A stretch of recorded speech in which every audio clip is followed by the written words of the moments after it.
Welcome in, everyone. See our participants here at the bottom, just jumping up.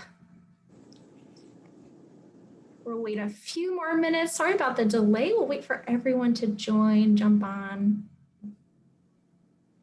get connected. This meeting is being recorded.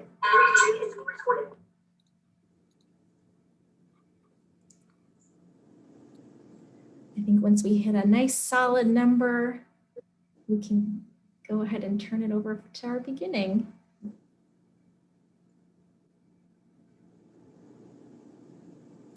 All right, Dr. Mary, I'll turn it over to you for introductions.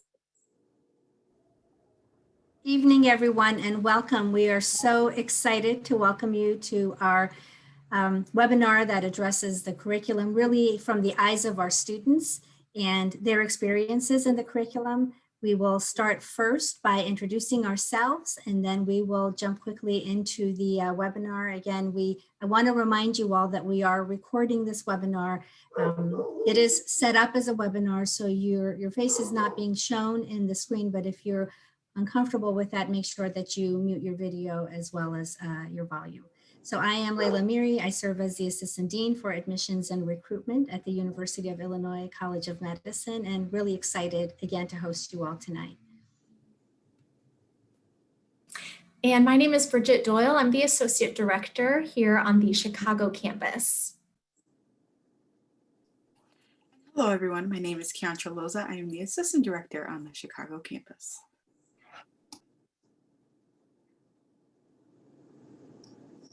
And we'll start with you, Carrie. Hi, everybody. I apologize. My cat just jumped into my lap as we speak. My name is Carrie Wright. I am an M2 on the Chicago campus. And we'll roll through with Adriana. Hi, everyone. My name is Adriana, and I am an M2 on the Rockford campus. And Alicia. Hi everyone, my name is Alicia. I am an M1 on the Peoria campus. And last but not least, Rachel. Hi everybody, my name is Rachel and I'm an M1 at the Rockford campus. Fantastic. Thank you so much, everyone. Bridget, we are ready to start our presentation. All right, just a moment here and I'll share my screen. Our candidates are going to, or our students are going to walk off stage if they will, and I'll turn it to Kia. She'll walk us through the first couple of slides. So participants, we can all mute.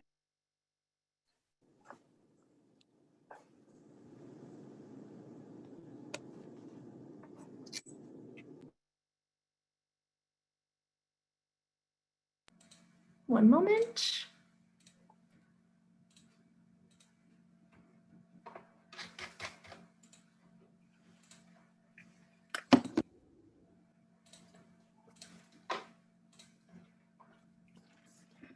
Fantastic. And thank you so much, Bridget. So thank you for everyone for joining us today for our Phase 1 curriculum from the student perspective. As you've seen, we have a lot of our students here. And we will go ahead and get started. Okay. So just a couple of reminders. This webinar is being recorded. As Dr. Amiri said, if you are uncomfortable with that, go ahead and mute your cameras. Participants, we have muted you for the duration of the webinar. We are going to do our best to answer all of your questions during the webinar. And we've also saved all of the questions for the end of the webinar. If you have some questions that have not been answered during the webinar, you can go ahead and submit those questions to the Q&A function at the bottom of your Zoom screen. Okay, so now for who is in attendance today. We have 24 freshmen, 32 sophomores, 40 juniors, 72 seniors, 105 postgrad, and then we have 3 pre-health and pre-med advisors. So welcome everyone, and thank you for joining today. And here is a list of our majors. We put these majors here because we think it's great to kind of gauge the room and see who is in the room. As always, our biology majors are leading the pack with 94 students, followed by neuroscience, which is very exciting at 31. And then we're sprinkling in the rest of our bio and thens, right? So our biochemistries, biological science, bioengineering, etc. But it's always cool to see that we have anthropology majors, education majors, as well as psychology and public health. And now for our agenda for today. We have a jam-packed session for you today, and we are so excited to get started. We're going to start with our core competencies. These are the goals that we expect our students to have upon graduation. So our curriculum ensures that our students have these things as they go into their residency interviews. We'll do an overview of the curriculum, which will be given to you by Dr. Miri, and then our students will go ahead and give you a breakdown of each of our blocks. So block 1, block 2, block 3, and then we'll do block 4 through 7. I'm not going to go through the names of those because our students are going to do a wonderful job explaining everything to you. They will give you an overview of our synthesis week, and then we'll do a typical week at UICOM, which is very exciting because you'll get to know how our weeks look here. We'll have time for questions, and then we will let you know what we have upcoming here at UICOM. And now I shall hand it over to Dr. Miri.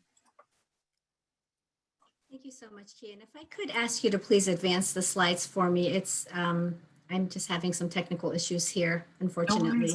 I'd appreciate it. Thank you. No problem. All right, everyone. So because we are focusing on the curriculum, we wanted to start off with what our core competencies are. So these are the educational goals and expectations of the curriculum. So a graduate who goes through our program has been trained and well-versed on the items that you see bulleted here. So what are these things? One is patient care. Obviously, our graduates should be well-versed and well-skilled in how to competently take care of our patients. They should have strong medical knowledge, not only in the basic sciences, but also how does that apply to delivering care to the patient. Practice-based learning and improvement. How do you learn from the practice that you're engaged with? Interpersonal and communication skills. So we all know how important it is for the patient and the physician to have good communication and a trustworthy relationship. And so how do our students learn along the way to be effective communicators with their patients? Professionalism in all aspects of the career and profession, as you can possibly imagine, and systems-based practice. So have an understanding of all of the different systems that go into providing strong healthcare delivery. So what does the breakdown of our curriculum look like? Kia, if you could advance for me, please. Thank you. So what does the breakdown of our curriculum look like? So today we're going to talk about phase 1, and I think this is something that we need to spend a little bit of time on because it's language that may be unique to our program. We think about the educational journey of our students in phases rather than necessarily the amount of time that they've spent in school with us or the rotation of the earth around the sun. So if you think about this in phases, the first phase is introduction, understanding the basic sciences, understanding the body, understanding how to make strong evidence-based decisions and how to apply those to the care of the patient. This goes through the first year and part of the second year that the students are spending time with us. Then the next phase is what might appear as burnt orange on your screen, and that's what we call phase 2, which will be the focus of our next webinar with you. And this is what you may think about when you think of third year of medical school. So that's the time when students are really putting into practice what they learned the year and a half before. And then the final phase, which may show up as light blue on your screen, is the fine-tuning phase, right? So pick up the additional skills, really fine-tune those patient care skills. And I'm going to quote one of our faculty members who always says, phase 3 is designed to help our students just run into residency rather than stepping into it. So a couple things I do want to point out, we do have a bit of a summer session. So if you look on the M1 line, you will see that we do take over some of the summer, and you've probably heard about this as the last summer that you'll ever have in your life. So we do ask you to spend some time in your summer with us. And then on the next slide, you will see the breakdown of the blocks for our curriculum. And when you think about our curriculum, I'm going to ask you to think about it in terms of blocks and themes. Now, our students are going to really dig into the blocks with you, so I'm not going to spend any time in it other than saying that these blocks are delineations of different pieces of the curriculum. So the content that our students receive in each of the blocks varies, and it's cumulative, right? So we begin with basic things, and if you think about a spiral model of education, we build on it as the students progress through the curriculum. And on our next slide, you will see the themes that are overlaid on top of the blocks that we shared with you. So the themes that we have woven throughout the curriculum include the foundational knowledge of medicine, right? So those will be the basic science and how do you look for certain things when you're conducting diagnoses. Then it's the clinical practice of medicine, the art of medicine, right? So how do you make differential diagnoses? How do those things come together? How do you decide what your patient is dealing with and how can you best take care of them? Then interwoven into this are different things that appear at different parts in the curriculum to help you put it in context, okay? So health and society, healthcare systems, and the professional development, which is very important for us, of our students. And I'm going to hand it over to our students to start talking to you about our curriculum. Thank you so much, Dr. Amiri. So as she just introduced, we do have multiple themes that are woven into the curriculum outside of the foundational knowledge that we learn about. So one of the things that we have the most often are core cases, and these are one of my favorite things that we do. They're patient cases that are related to that week's material. So for example, if we're learning about clotting and bleeding, our patient is going to present with some of those symptoms and we'll work through their case and try to figure out what's going on and maybe how we can treat that as well. For evidence-based medicine, or EBM, we love acronyms here. This happens about once a week, and this is going to be really critical for putting into practice in real life. We learn how to analyze cases, since in practice for the rest of our career, there's going to be new data, new statistics, new research coming out all the time, and we learn how to best analyze those to figure out what is our best choice of care for our patients. Medical colloquia is something that happens about once a week, and we get a choice of a variety of different topics, and we get to hear from experts in multiple different fields of medicine. There have been experts on childhood obesity, health in the prison system, as well as creative writing topics about multiple different healthcare topics. Another thing that we have is our DOCS course, Doctoring and Clinical Skills. This is where you learn how to establish rapport with your patients, conduct a medical interview, physical exam, do the review of systems, and ultimately learn how to conduct a differential diagnosis for your patient. And this makes me really feel like, wow, I'm becoming a doctor. So that's one of my favorite things. Other courses that we have are Health, Illness, and Society, and this really focuses on the psychosocial model of healthcare delivery, and we get to understand the different stigmas and difficulties behind various diseases and conditions that we'll be seeing, and how we can best help those patients that might be disadvantaged in healthcare. Team-based learning, or TBL, is where we practice the value of teamwork with our teams who we stick with all through phase 1. We are assigned a reading before class, and then we come to class and answer questions about that week's topic. And we're also given new information, a new case, and have to work through it together to solve the problem as a team.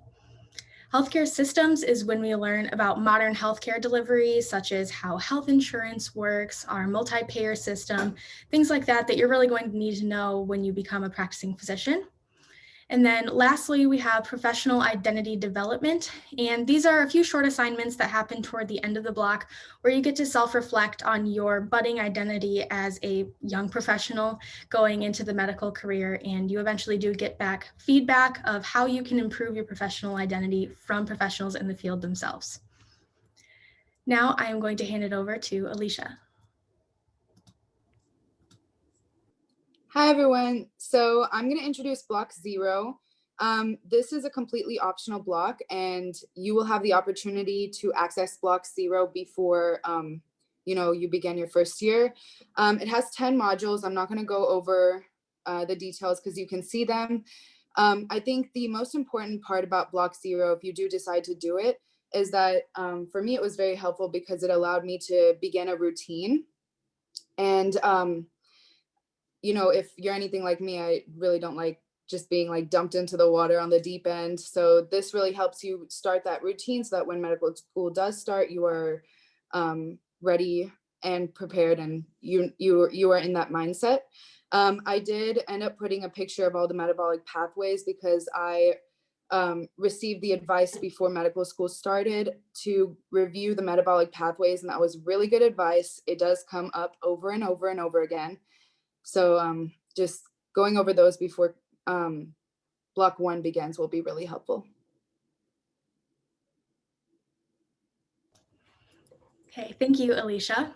I apologize, I forgot to introduce myself earlier, so I'll do that now. So like I said earlier, my name is Rachel Carlson, and I'm an M1 from the Rockford campus. I'm a traditional student, and I graduated with a degree in molecular and cellular biology from the University of Illinois at Urbana-Champaign, and I took a semester off before starting medical school, and my hometown is Freeport, Illinois, which is pretty close to the Rockford area. Okay, so now that you've gotten into medical school and you're ready to get started, we start with orientation week. This is when you get to meet the deans, your faculty, your advisors, things like that. And you also get to meet all of your classmates, which has been really interesting this year over Zoom, but I didn't think it was hard at all. You'll also learn about different campus resources like student wellness. You'll have all of your financial aid questions answered, and the student affairs team will really work with you to establish study strategies and teach you about scientifically backed information about the best way to learn and how to manage your time as a medical student. You'll also learn about the grading system, about being professional as a medical student, and we even had a panel with M2 students, and we got to ask any questions we wanted, even like the ones that we thought were super silly, got them off of our chest before we started learning. So jumping into block 1, here you can see that each week is broken up into a different topic or theme, and those themes that we talked about earlier are interwoven and are usually related to whatever we're learning about. So for example, in the first week, we learned about biochemistry, and we had a core case about a group of young people who were on a hunger strike.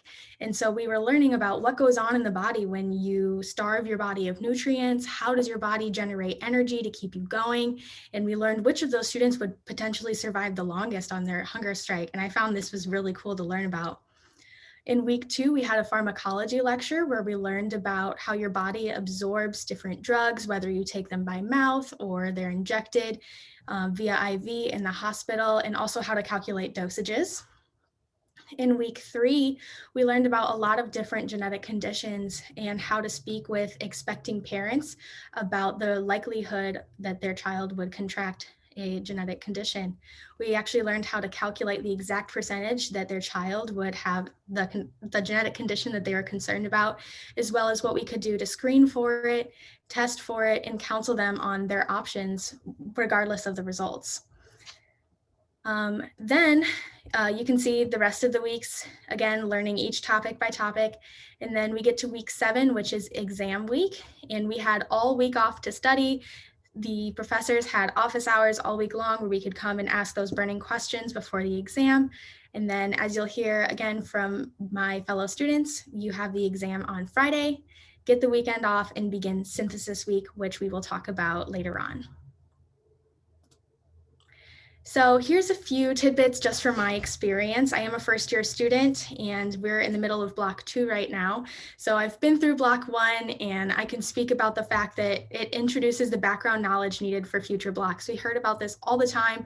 We would ask, how much in depth do we need to know this condition? You know, and they would a lot of the time say, know the basics, know how it presents, and then we'll get into details more later on in X block. In DOCS, our Doctoring and Clinical Skills course, we learned how to establish rapport with our patients and those basic patient interview skills.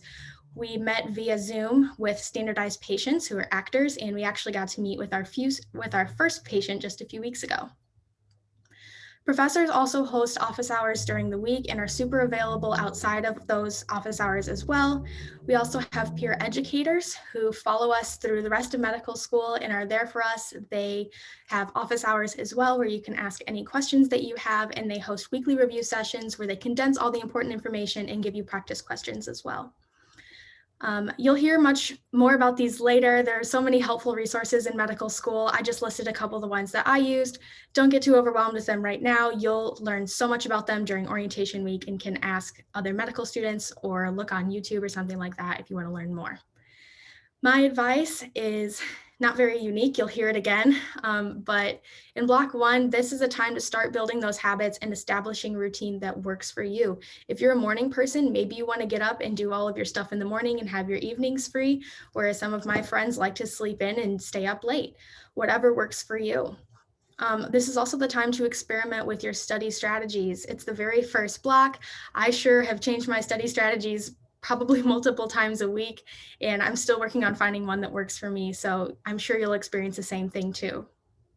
Lastly, we do have weekly quizzes, and they're scored, but they're just for completion. So you'll find out how well you did, but if you didn't do that well, nothing's going to happen, and you can actually meet with different advisors to discuss your quiz score and how to improve on them in the future. Okay, now I'm going to hand it over to Alicia to discuss block 2. So I'm going to follow Rachel's suit here and just introduce myself a little more real quick. So I'm Alicia, M1 on PR campus. I grew up in Dallas, Texas, and then I went to Northwestern University for my undergraduate in Evanston. I was a non-traditional student. I got my 2 degrees in music and sociology, oboe performance. So, okay, now we're going to get started on block 2. So block 2 is titled Pathogenesis, which is the origin and development of a disease state. The first week we go over, again, the metabolic pathways. We introduce more than we did in block 1. So just to give an example, one of our core cases was called Murder Mystery, and it was actually a true story where we had to determine scientifically whether or not a mother killed her child or whether it was toxic metabolism that ended up, unfortunately killing the child. So it was very, very interesting to, go into detail about what occurred and solving the mystery.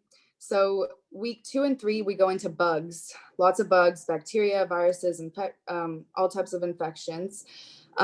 Here we had 3 segments about a family, 3 core cases, all related about a family traveling all over the world, specifically India and other places of Africa, where we see more certain viruses, and we were able to study those viruses by, God bless his family, different family members were diagnosed with so many of these diseases, and we were able to walk through them. It was pretty interesting.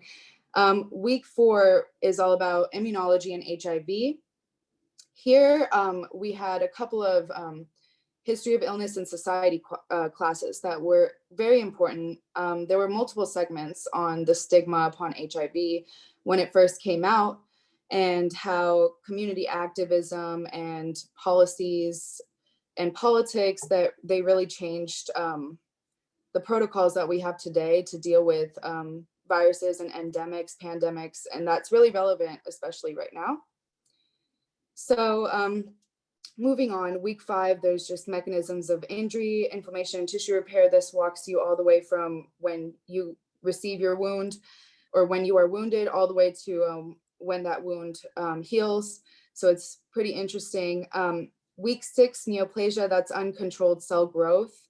So this is where we are introduced to cancers. Very interesting. And the core case for this week is regarding cancer care, which is a very, emotional topic. So, just walking through with certain patients that may be experiencing it or certain family members. So it's very sensitive and a very good class. So then we have Thanksgiving break. There's no classes during Thanksgiving break, so that's good. Week 7, it's abnormalities of the hematopoietic and lymphoreticular system. So those are specifically the cancers that we find in our blood. So it's basically an extension of week 6, and we just focus on those. Then week 8, we have review before our block 2 exam. We have no classes during this week. And you're basically independently studying for the exam. And every single day, all day, Monday through Thursday, there is office hours. And so the teachers are more than ready and available to help you answer any questions you may be confused about for your Block 2 exam. And yeah, I'm gonna hand it over to, me, in my experience. Okay, so the outside resources, again, as Rachel said, you don't really need to focus on these because they're gonna give you a lot more information during orientation and even walk you through how each of these look like. So don't stress about them right now. Just know that there are different ones for Block 2 than Block 1. In my experience on the Peoria campus, it's been very, very positive, I'll say. The professors are more than available. I get my emails responded to within an hour, sometimes maybe a day. So they are very involved, and so are the counselors. They really do care, and I know that I can access them at any time, which is a really big comfort. All lectures are recorded. So you have tri-campus access. So I bolded this because I think it's like my favorite part about my education here. So if you're going to class and you're not necessarily understanding something, or it's not being taught the way that you learn best, you can actually, so for me, I can log into either the Chicago or the Rockford lectures and take a look at those. And so I really enjoy that we have like 3 different options of different professors teaching the same thing. Partial flipped classroom, some of our classes are flipped. So we do all of the necessary learning beforehand. When we get to class, it's all about the professor has questions, and then we answer the questions and why the answers are the answers. So it's very helpful. I love these classes. They really test, what you know and how to apply the knowledge that you learned during the pre-work. I'll talk a little bit about the review sessions. So we have student interest groups that are wonderful. There's so many, but they hold review sessions that are very helpful. So for example, we had our embryology class that was independent study. So the OBGYN student interest group actually had like an hour and a half where they had everyone who wanted to come and they explained embryology, and these are M2s and M3s explaining the topic. So it's really fun and really interesting and laid back. So we are mostly pass fail. We are pass fail, so that's really helpful. I know that matters a lot. We are front heavy week, so a lot of our classes will be Monday, Tuesday, and some Wednesday. So I think this has really helped me self-pace. So on Monday, Tuesday, and Wednesday, all the lectures will have been uploaded. Then I get to decide, when I should do what I need to do and get everything done. So I really enjoyed that. There are surveys we fill out, and these surveys, will be about like talking about if you had any issues or experienced any bias in the last week. So these are really amazing because whatever we write, they actually do take into consideration. I've had professors during class literally say like, this was like, specifically how students felt because they read those surveys. So I really enjoy that, the professors and the faculty actually do read those surveys and take us into consideration. Lastly, I'll talk about the mentor and mentee program, including and also the medical manor. These are ways that we can just have like role models as we go through medical school. Medical manor is just a group of some of your peers along with like 3 or 4 faculty, and we just do activities to get to know each other well. They're assigned, but it's fun. And then mentor and mentee programs. So I was assigned a mentor. She's an M2 and I really have gotten really close to her. So that really helps kind of like ease the transition into medical school. Your mentor will give you a lot of advice. So those have been some of my like favorite parts about medical school that I wanted to share.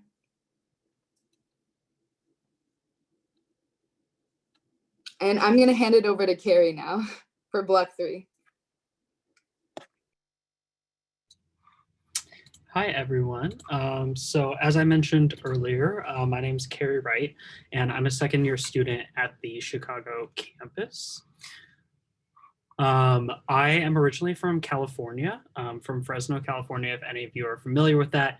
I went to undergrad at the University of Southern California in Los Angeles. I completed an undergrad degree in public health, and then I actually took another year to complete my graduate degree in global medicine. Took a couple of years off before moving to Chicago to start at UICOM. So I'm going to talk a little bit about block 3, and it's sort of a unique block and a transition block as well, so it's helpful to talk about just by itself. Block 3 is called skin, muscle, and movement, and you'll notice that this is sort of the beginning of more of a focus on organ-based systems. So rather than having those very specific different weeks where you're covering lots of general topics that we saw from blocks 1 and 2, block 3 is specifically focused on dermatology and the musculoskeletal system. So we actually do 2 weeks of derm, followed by 3 weeks of MSK. Overall, it is a fairly short block, but importantly, this is also where we have your first introduction to and the major emphasis on anatomy lab. Now, anatomy lab works very differently, at undergraduate institutions as well as amongst all the different medical schools. So just a little bit about how UICOM runs anatomy lab. We do cadaveric anatomy, so each student will be working on a cadaver. We mentioned TBL groups before, which are groups of about 5 to 6 students that you stay with throughout your entire phase 1. Those students will be working 2 tables to a single cadaver. So luckily for us, bodies are very symmetrical. So for the most part, students will be working on one side or the other of the cadaver. For those organs where there is only one in the body, we do have specific processes so that everyone is working on the same thing, but at different times. So you can sort of do one thing or the other. Not everybody goes in at the same time. That would create, a lot of work for students to do. So what UICOM does is 2 students each will go in for the 2 to 3 hour lab to work on that specific part of the cadaver. And then that will be followed by a teach back session the following day. For those 2 students who go in, one student will be the lead dissector, the other one will sort of be an assistant. For the most part, both students are going to be working on the cadaver, but this is very important for things like the hand, where it is very, very challenging to sort of get in there and do everything with 2 people. In those situations, it's helpful to have one student being the lead and one student being support, and that does switch off as well. When you come back the following day, you do a 30-minute teach back session. So this enables us to not have every single student have to go into every single anatomy lab, but rather the 2 students who conducted the lab will do a teaching session of all the important clinical anatomy that the other students in their TBL need to know. And again, this is on a rotational basis. So once you do your lab, you'll come in about 2 labs later to do another one. There is a major emphasis on anatomy in this block. Obviously, there's a lot of skin, muscle, and bone in the body, so this is very, very important. So you will have about 1 to 2 labs per week, and this reduces, as you'll see later on, as we move into the non-musculoskeletal blocks. A lot of people always wonder about exams as well. UICOM does not do any lab practical exams. So that would be your very typical, you go in, there's a cadaver, there's some sort of part of the body pointed out that you have to sort of fill in what it is. We don't do that. There are cadaver questions like that are on the weekly quizzes. So for example, there will be a picture of a part of a cadaver, and it'll ask either something specific like what muscle is this, or it might be a little bit deeper, something like what nerve innervates the muscle that is selected here. Exams will not have pictures of cadavers. However, exams do still have clinical anatomy questions. So this is sort of tying everything together of what you would be tested on for board exams, where they'll have clinical scenarios of things that might happen where you pretty much need entirely your knowledge of anatomy to answer those clinical scenarios. And then, as was mentioned a little bit earlier, many of those topics from blocks 1 and 2 are revisited as you move into those organ system blocks. You'll see that everything ties together. So for example, infectious disease, there's lots of infectious diseases of the skin or muscle. Neoplasia, we discussed tumors of bone. Specific pharmacology, so you sort of learn the basics, and then you learn details for certain conditions, dermatology and in MSK. You learned a little bit about neuro, and then you'll focus a little bit more on the neuromuscular junction here. So those kind of topics sort of follow you through into this block. In terms of docs, you will have completed learning how to take a patient history, and from there you move more into how to conduct a physical exam and what you focus on for certain clinical scenarios. So if any of you are familiar, this is sort of what you're tested on later on in school when you go in and see a patient who's complaining about something specific and you have to do a specific physical exam. So for docs here, we'll do upper extremity and lower extremity workshops. So for example, if someone comes in with shoulder pain, what are the movements and what are the tests that we want to do for the shoulder to determine our differential diagnosis for what might be happening with that patient. We also move a little bit into more sensitive history topics, again, sort of building on those clinical skills as well that you've developed in the first couple of blocks. So this was my experience with block 3. Again, it is very, very different, very unique, and it takes getting used to that different schedule. You do have to incorporate those 2 to 3 hour lab sessions into your day, and that can be a little bit of getting used to. It also is a very hands-on learning experience, and that may or may not be your preferred style. A lot of my classmates really, really enjoyed this block because it gives them an opportunity to really get their hands in there and be actually seeing what they're doing. Other students may not like that at all. But for those students who don't enjoy that, it is a great opportunity to maybe step outside of your comfort zone a little bit and to really be able to wrap your mind around what those anatomical structures are rather than just reading them from a book. For dermatology as well, that's great for visual learners. And as I mentioned, topics will come up from blocks 1 and 2. So this is a great opportunity to review. You don't have to worry about things like board exams or anything like that at this time. But it's great because if you say, oh, you know, I remember us talking a little bit about that in block 1, you can take back a look at your notes or look at previous lectures just to review that section. In terms of resources, this is a great block to apply things like Anki, which is a flashcard system, or any sort of other form of flashcards. There's a lot of rote memorization, of course, when it comes to anatomy, lots of muscles, bones, innervations to learn. So this can be very, very helpful just to go over and over again until you've got everything down. There's a lot of anatomy resources to follow along. I personally got the board review series, which is a book of anatomy that I followed along with. A lot of my classmates use an anatomy atlas or some sort of application for their phone or tablet. If you like to follow along on a tablet, it's great to be able to rotate things in 3 dimensions. Those apps also have ways to get rid of the muscles, for example, and you can just look at the circulatory system or you can just look at the nervous system. So it's very, very helpful to wrap your brain around. There is an anatomage table that allows you to do this on campus, but for most of us right now who aren't able to go to campus, having an application is very helpful. There's a lot of anatomy review sessions that are great. These are specific tutors that are completely free and who follow along on a cadaver, all of the important clinical stuff that you need to know.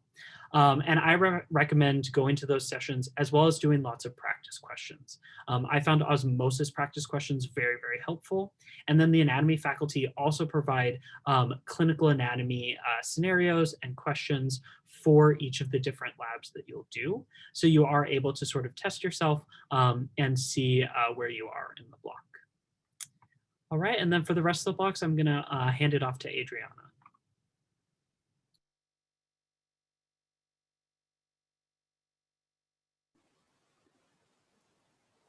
Alrighty, hi everyone. My name is Adriana, and once again, I am an M2 on the Rockford campus. I grew up in Park Ridge, Illinois, and I went to undergrad at UIC, where I was a traditional student. I got my degrees in psychology and biology, and now I am here. All right, so let's get started in talking about blocks 4 through 7. So the reason why we group these blocks together is because honestly, the only difference that you will see with them is the content, but the structure is fairly the same. So by now, I'm sure you've noticed some common themes that you've seen in the other blocks, and many of these themes will carry on, but some things will definitely change. These are really the blocks that are going to be organ or system based. And each of the blocks is going to be made up by two parts, which I'm sure you can see as well. Within those parts, each week will have a specific theme, and then those weeks will build on one another. So I'll dive a little bit more into this, but I just want to give you a brief overview of that. Many of the blocks will begin with normal physiology, just explaining on how a specific organ system works, and then you move into the abnormal pathology and what can go wrong. So once again, our blocks are system-based and disease-based, and this is really nice, and I think something that differentiates our school from other medical schools is that when you're learning a specific disease, you are learning in the same session or in sessions that are occurring one right after the other, the pathology, histology, relevant radiology, the clinical presentation, and the pharmacology all in the same session. So instead of having to make those connections yourself when learning about them separately, the faculty make it really easy to learn and by putting it all together. So to touch a little bit about the specific courses, HIS, HCS, EBM, those classes, it's going to be fairly constant and the same as the previous blocks. Some of the changes that you will see is with the docs courses, where you really start moving into doing the physical exam, many of the cluster exams, and also you start talking about how to take a sensitive history, how to talk about smoking cessation with the patient, breaking bad news to a patient, and kind of just developing that clinical knowledge that you will definitely need when you move forward to your clinical years. Anatomy also takes a little bit of a turn during blocks 4 through 7, where you still do have anatomy labs, but they'll only occur a couple times per block. And this is just because there's only so many anatomy labs that you can have on, let's say, the lungs. So that in the nature of it, you will have those at the beginning of the blocks generally, but the structure of anatomy labs will remain the same. So now to finally talk a little bit about those blocks specifically. Block 4 is named circulation and respiration. This is going to be a 9-week block, and just to put a timeline on it, it occurs from February to April. So the first portion of this block will be about cardiology, and some of my favorite core cases during that portion were on hypertension and chest pain. And then the second portion of the block will be the pulmonary system, and some of my favorite core cases were hemoptysis, which is coughing up blood, and hypoxemia, which is not getting enough oxygen. And as you can see, the cardio and pulmonary systems do interact with one another.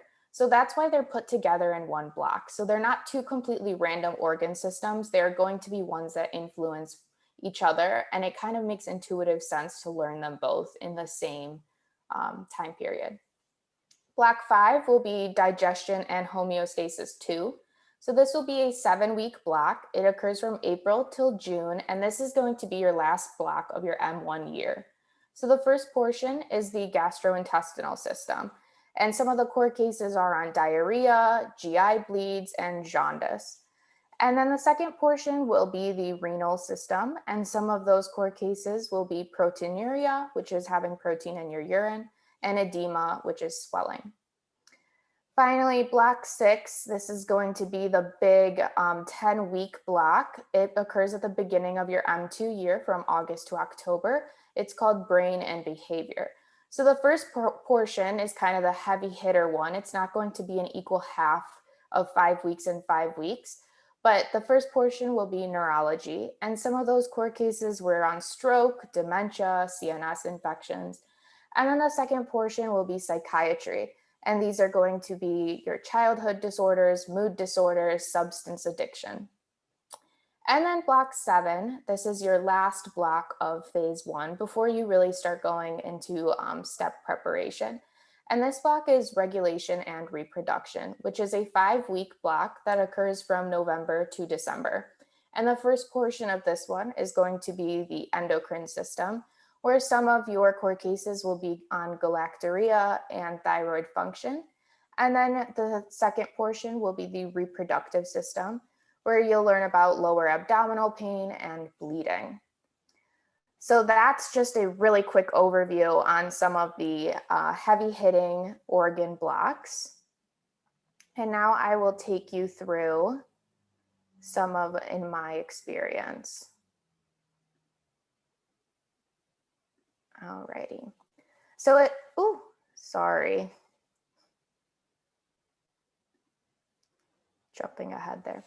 So in my experience, your study methods can and most likely will change by the time that you come to blocks 4 through 7. But once you're in these blocks, they really do tend to stabilize. And this is where you figure out what really works for you and what maybe doesn't work for you. Many topics, especially from previous blocks, are revisited and you really delve deeper into those topics and get a better understanding. A lot of our core cases will be taught by local physicians, which is very nice because they can provide really good clinical correlates that are going to be especially important for when you are in your clinical years. And by this time, you really have a good understanding of quizzes and exams. So that definitely takes the test anxiety away from it because you know what to expect and what the structure is going to be. And I just listed some of my favorite resources that I really use almost every single block. And just not to stress anyone out, but block 6 and especially block 7 are when some students do begin studying for step 1. So just throwing that one in. All right, and now we'll talk about our synthesis weeks. So synthesis weeks actually occur after almost every single block. So these are going to be 1 week after you take your final block exam for that block. So this will occur after block 1, block 2. There actually isn't one after block 3, just because block 3 is our shortest block. And then the subsequent blocks as well. And the structure of synthesis weeks doesn't really change from block to block. It's going to be fairly similar. So that's why we're talking about them at the end, because these are going to have a common structure.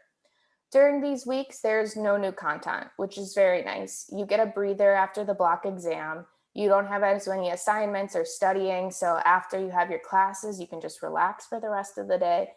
And during what these classes do have are integrations of material that you learned throughout the block. Also, the faculty do provide gap filling sessions where you can cover difficult concepts that the faculty recognize from, say, the performance that occurred on the exams. They'll reteach those to make sure that you really get that knowledge, especially for step 1. Some of the sessions that are offered during the synthesis weeks are going to be HIS, HCS, and docs. And I know those are probably all getting mixed up in your head, but don't worry, you'll learn more about those when you do come here. And also what's really nice is you get the opportunity to take NBME practice exams on any blocks that you have covered already. So you really get to know where you're at, how much you need to study previous blocks, and check in with yourself on how you're doing. This isn't something that the school really takes a look at, or there has to be a passing grade. This is something mainly just for yourself. And also, this is the best time to have check-ins. So oftentimes you'll have a mandatory check-in that, trust me, you will be very grateful for when you're doing it with the student affairs team. And you'll also have house meetings, which are just going to be groups that you get assigned to with students from all 4 years, and you check in with them and you talk about topics like professionalism and whatever other themes that may come up at the time. Alrighty, and now I'm going to hand it back over to Carrie just to talk about what a week at UICOM looks like.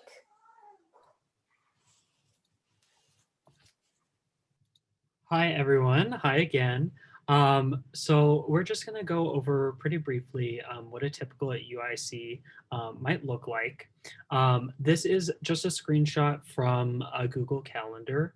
You are provided with a complete overall calendar that you can synchronize with Apple or with Google, so you always have it on you.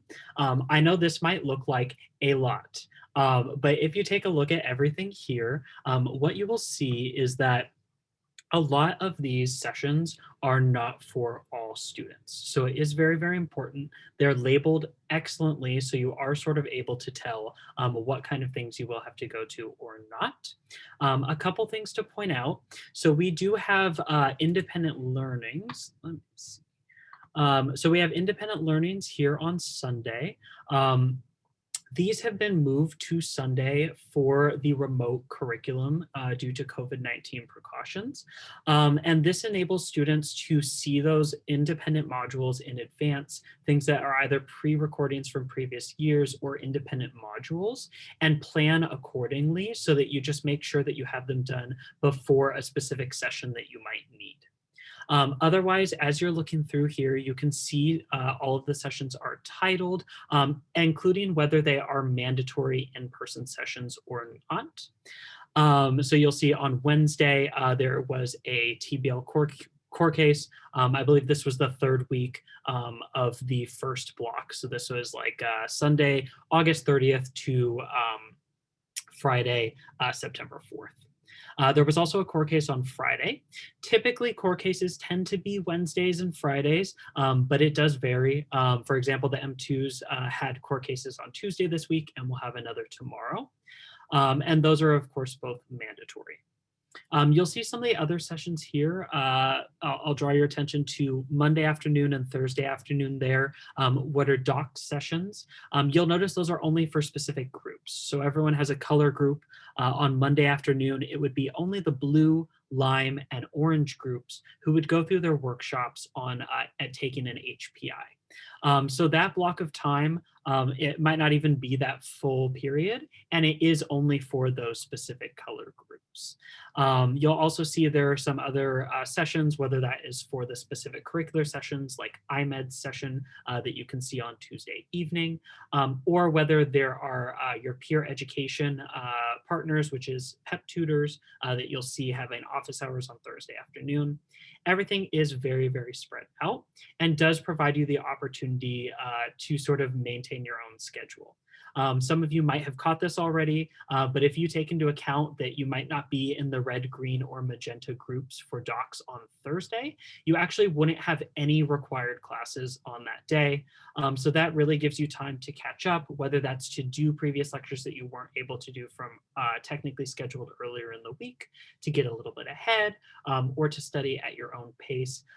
We do have those periods of time where you can plan out exactly what you're doing.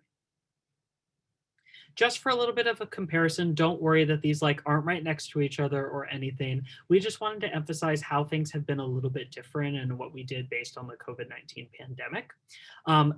Essentially, all the classes were pretty much the same. They do vary by year on occasion, whether that's updating to the next year or slightly modifying what classes are in what week. But you'll see those independent learnings typically tended to be throughout the week. We have moved those to Sunday, so it's a little bit easier to manage. But otherwise, for the most part, everything is very similar. The only caveat being that in this week at UICOM in 2019, these classes would all be in-person sessions. And then those only required in-person sessions are the ones that are labeled as mandatory, which you'll still see there, those core cases that were on Wednesday and Friday of that week.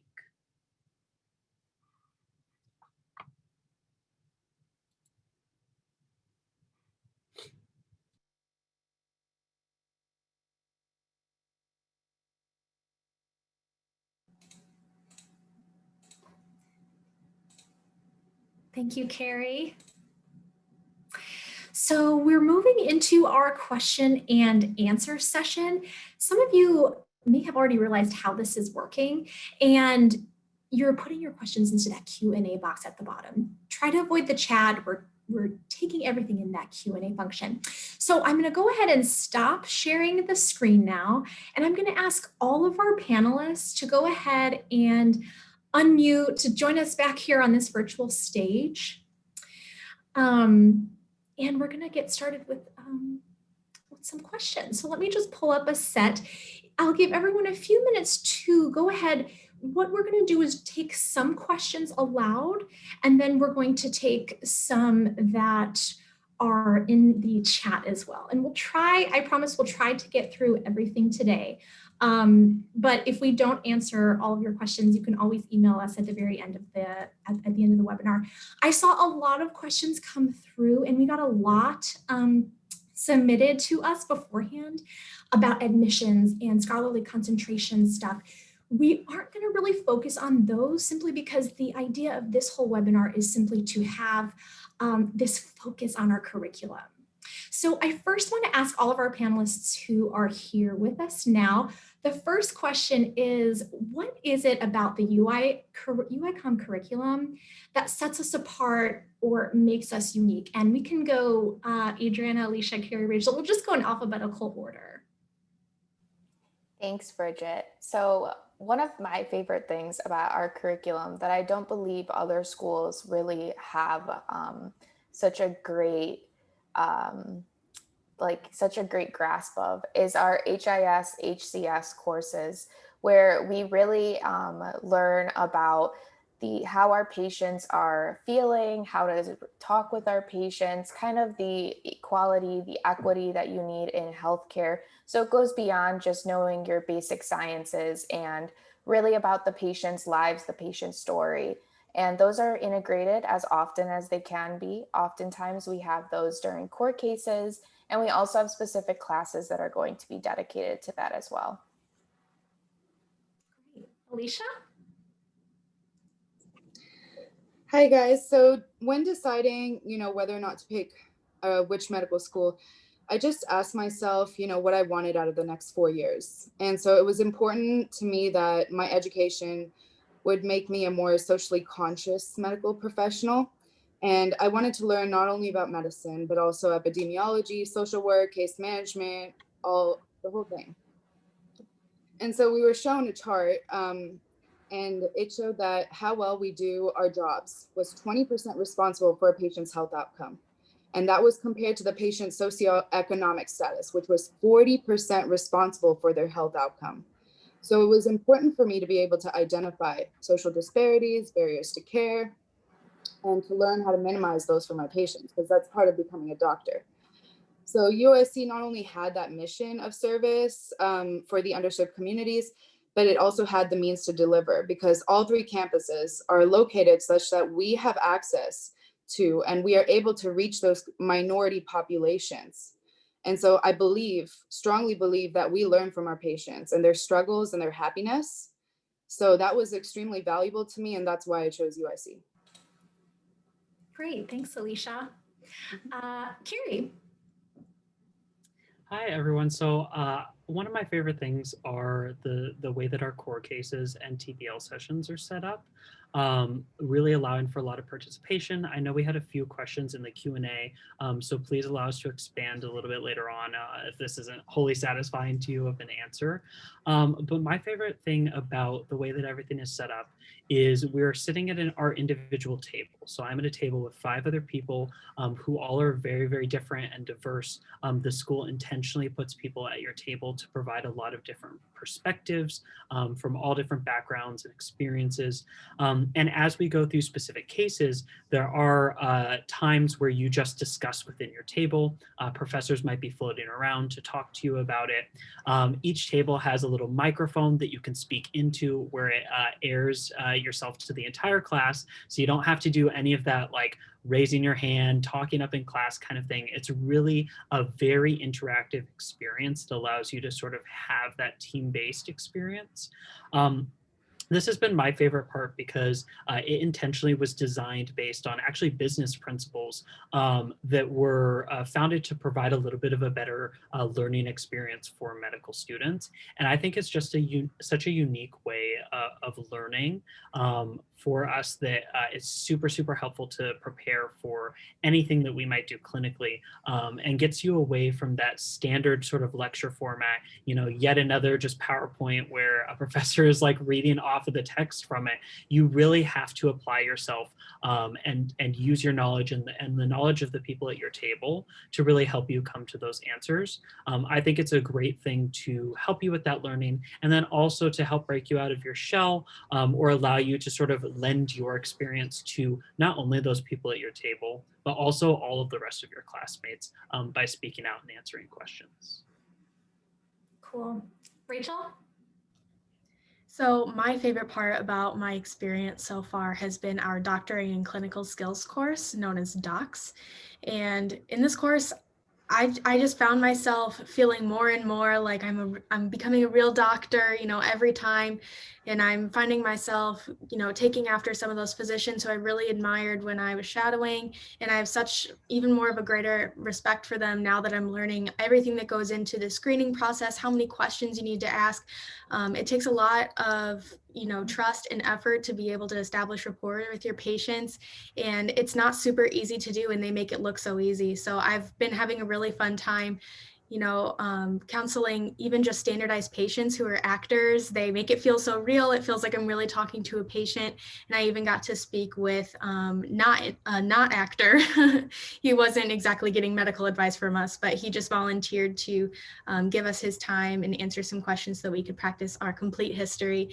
And getting to know him and hearing about his life really made me feel like this is where I was supposed to be, and has really solidified my experience to choose UIC. Thank you so much, everyone.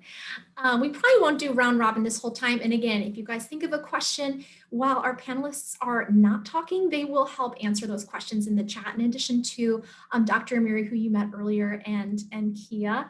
So this next question, Alicia, I'll have you answer this because you touched on it a little bit when you were talking. What is UICOM's grading system like? And can you talk about class rank between all the 3 campuses for us too, if there is one?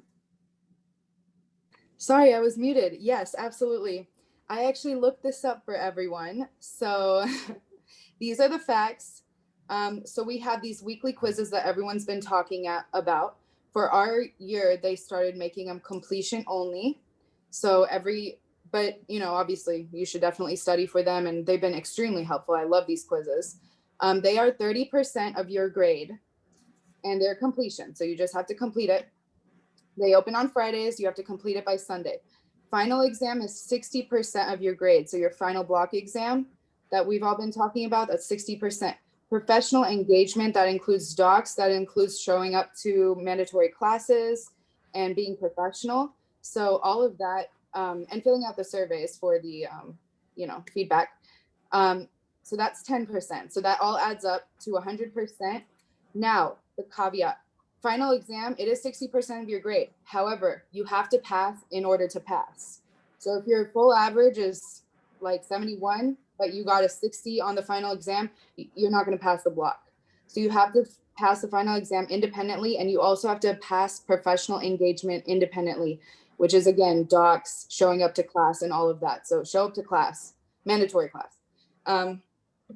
In terms of ranking, there's no ranking system involved. So you are not ranked. You focus on yourself. I guess they decided a long time ago that becoming a doctor, instead of like being competitive, it's actually working with everyone, and we're all on the same team. So there are no rankings. I'd love to hear that. And of course, panelists, if you want to chime in ever, please do. But I'll ask this next question to Carrie. What opportunities are provided to further learn about medical ethics and the healthcare system? Thank you. And I know we had some questions about this in the chat as well. Medical ethics and the healthcare system are covered pretty extensively throughout just our general curriculum. some of you may have noticed we do have that specific class. It's called HCS, or Healthcare Systems. These are things that are woven into a lot of classes, especially core cases, TBLs, and other sessions. So for example, a lot of times we'll have a core case, again, a specific patient case where you're trying to figure out what the disease or disorder might be. And you sort of get to that point where you figured it out and you talk about other considerations that might be at play. For example, we just finished our neuro block a couple of weeks ago. One of the things that we talked about is for patients who have seizure disorders or patients who are nearing the end of life or may have a non-treatable illness. We talked about feeding tubes. We talked about life support and those kind of topics and how you discuss them with patients. These are really, really critical things to discuss within healthcare and ethics as well, that we incorporate into those actual cases so that you're constantly getting that, and specifically coming in as well from med ethics faculty as well. Just this week, actually, we had a class, we just started our endocrine block, block 7.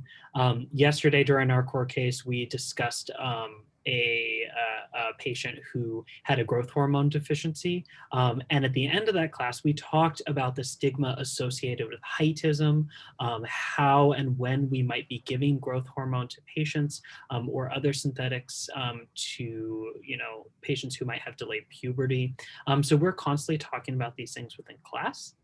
And then there are also opportunities as well outside of those specific classes. Medical colloquia sessions are optional in a sense that you do get to pick which ones you attend, but there are many sessions that talk about health ethics, healthcare systems. I know I attended a really great session on the care that UI Hospital provides to undocumented immigrants and how those healthcare systems work. That was really, really exceptional. There are also student groups as well. There's a Students for a National Healthcare Program. There's a med ethics student group. So there's a lot of opportunities to really get that experience.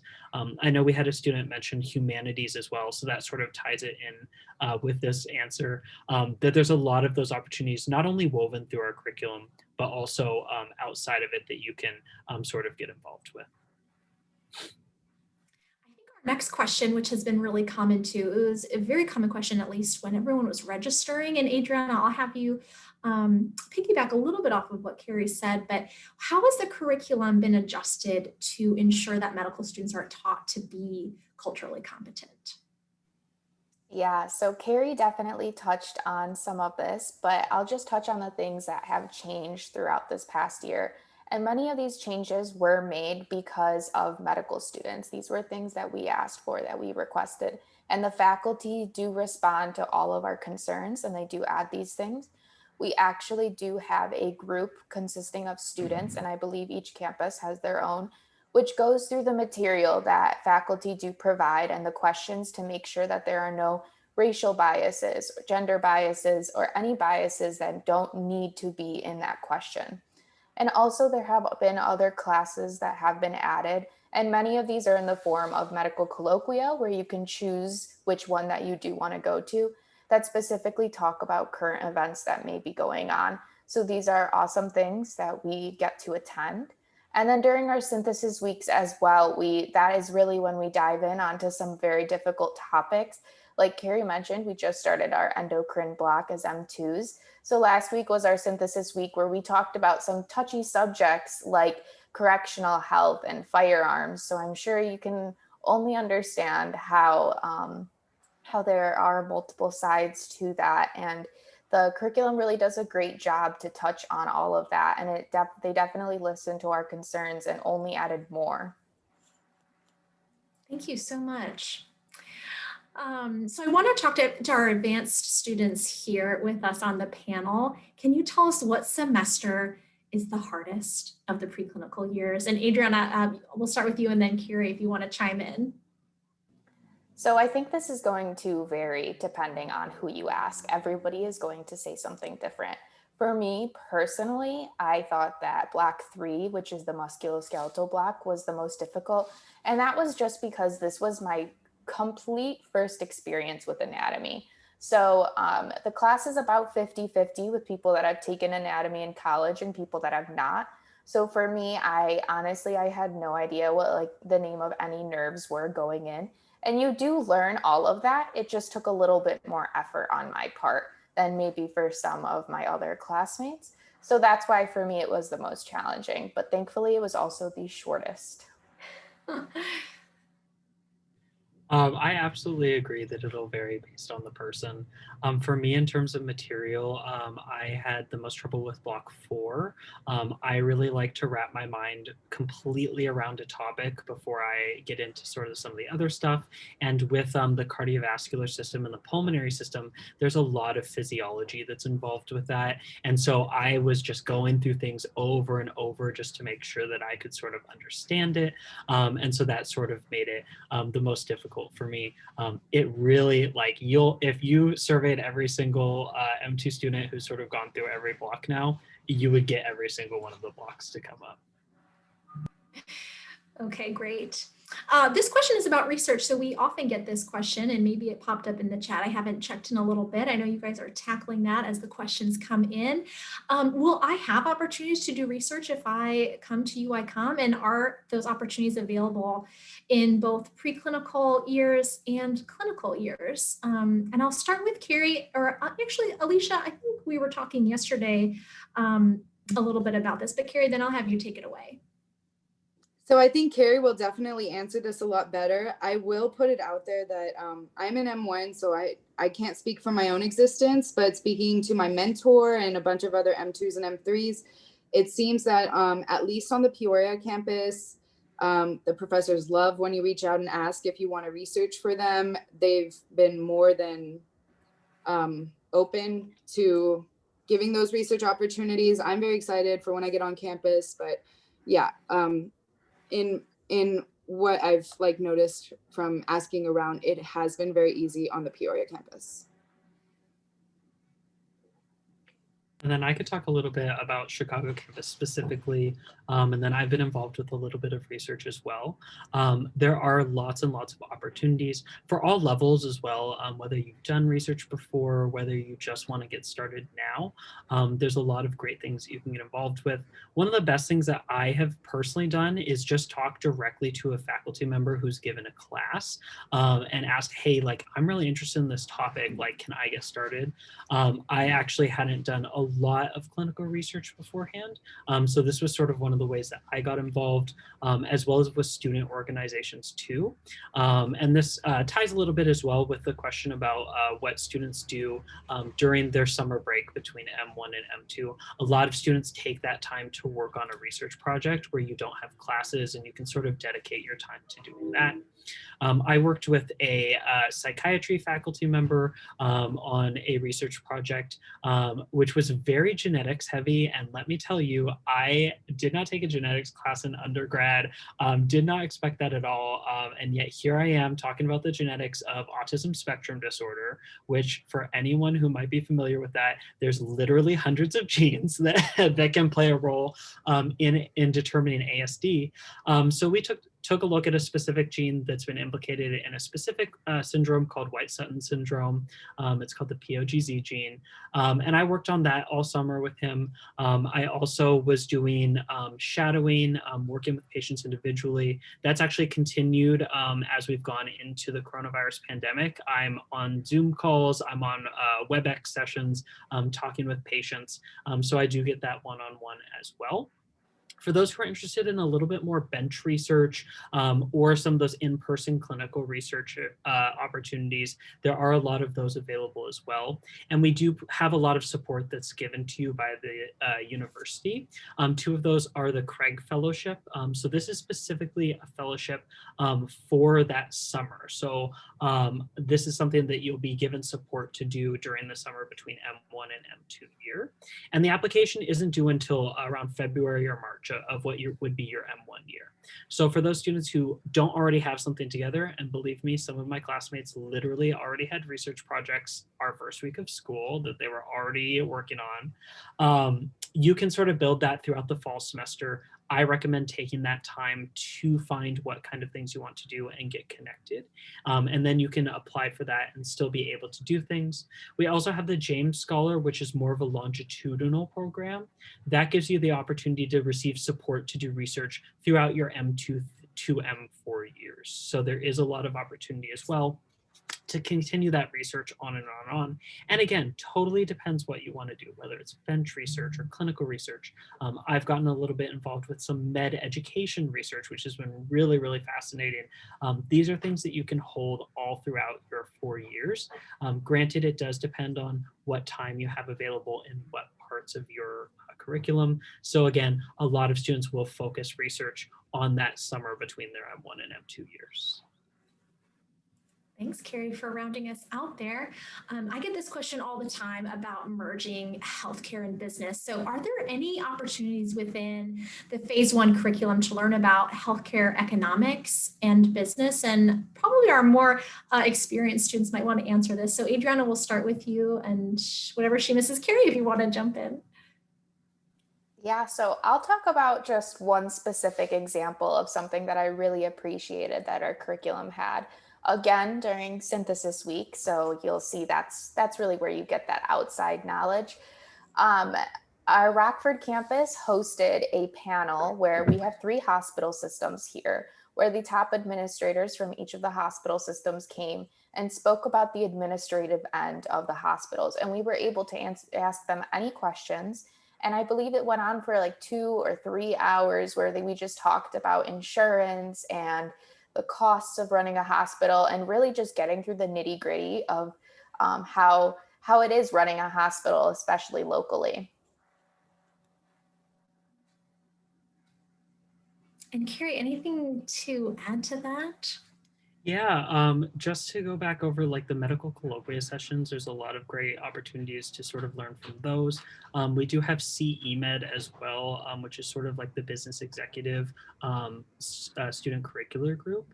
If that's something that you'd be interested in applying to, I have a couple friends in it who really, really enjoy that aspect of like the business or the economics of medicine.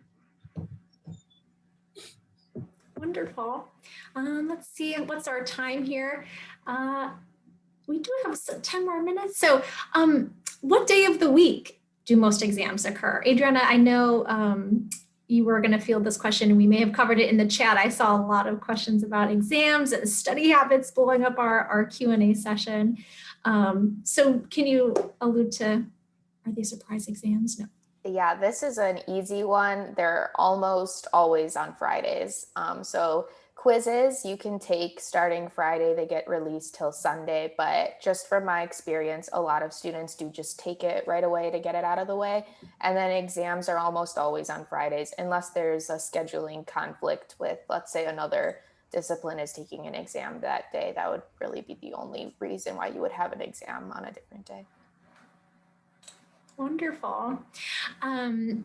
Just being conscious of time, I'll allow our panelists to continue responding to the Q&A. We get a lot of personal questions too about what's the hardest part about medical school? How will I adjust? These are all really good questions to join us on our other webinars about admissions. And if we have one about medical school, we're always happy to have our students on the panel too. So I'm sorry we can't get to all of the questions, but I will for just a moment close us out here. Let me just go to our previous slide. So we do have events once a month that are all about curriculum, and we talk about admissions. Since our admission season is kind of coming to a close, we're in interview season now, always check out our website. So I just wanted to put that up here as a reminder that we're trying to always stay involved with everyone and to keep everyone engaged and interested in UICOM as well. So always visit our website. You'll be getting a survey about this event, and that's where we'll include the link, not only to the survey, but also the opportunity to register for next month's event, which is talking about phase 2 curriculum. So I'll invite our staff back on the stage, Dr. Amiri and Kia. If you're back there behind that virtual curtain, you can join us here and close us out. So much to all of our amazing students. We really appreciate the time that you spent with us this evening, really helping us understand the curriculum as you see it and you've experienced it. So thank you again. We don't have the words to thank you for the time that you've shared with us. To all of our attendees, we really appreciate you being here with us and learning more about the curriculum. There's nothing like hearing about the curriculum from those who are experiencing it. I don't think the website ever does justice. As Bridget mentioned, this is a series, and so it's a 3-part series of phase 1, 2, and 3. So phase 2 will happen in a month, and I think Kia is going to drop the link for you in the in a place where you can see it. I think it has to be in the Q&A or maybe in the chat. I'm not sure, but definitely hop on our website, register for the next one. And then for those of you with admissions questions, there were a lot of them in the responses that you sent to us. And we didn't address any of them intentionally because tonight was dedicated to discussing the curriculum. We are always available to answer questions to you via our MedAdmit inbox, and know that we will have another webinar after this curriculum series concludes on the admissions process to us. So we look forward to engaging with you soon. So thank you for spending your time with us. Kia, if you have anything to say to thank our students and as well as our attendees. I think Dr. Amiri said it all. Thank you everyone for coming. I did drop the link to our next webinar in the chat. It's going to take place on December the 9th, same time, 4 p.m. to 5:30. And you can see all of our updated information on the website as well. Thank you, panelists. Thank you, Bridget. And thank you, Dr. Amiri. And thank you to everyone for attending. Have a great night, everyone. Bye. Have a good night, everyone. Bye.